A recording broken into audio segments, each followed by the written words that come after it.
Hello guys, magandang araw, hapon o gabi sa ating lahat. Ito po, naglalakad po ako sa patungong Santa Cruz, Carriedo. Ayan po, nagbili kasi ako ng manok ulit yung sa trending. Gusto ng asawa kasi kumain nun, kaya ito naglalakad kami na anak ko sa may Carriedo. Galing Quiapo po yan, patungo kami Carriedo, kasama anak ko po. Ayan po kami, ayan, nagkaayos pa ako ng buhok. Ayan po, ayan guys, naglalakad po kami. Ayan na po, patungo kaming yan sa may Santa Cruz, along Santa Cruz, maraming mga tinda. Naaaliw kami sa naging mga tindahan, dahil mga ilaw.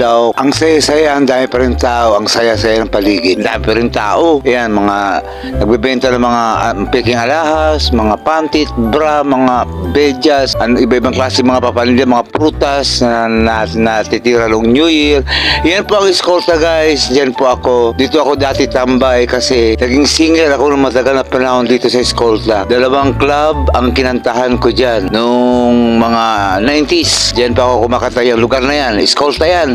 Sa mga Chinese, yan, matagal akong kumanta dyan. Siguro mga 2 years din, 3 years ako nakakanta ko dyan. Trabaho ko pa nung araw. Yan, naglalakad kami, patungo na kami, pauwi na kami yan. Ngayon po guys, habang naglalakad kami, ayan, may nakita kami sa marami pang tao, sa may simbahan ng Katoliko, dumaan kami dyan. Ito po, patungong bahay, pauwi na po kami ng anak ko. Napagod po kami sa kakalakad. Yun na po ang ginawa namin kanina maghapon. Hanggang dito na lang guys, ang aking video. Don't forget to like, share, and follow my reels. Bye bye. See you next video.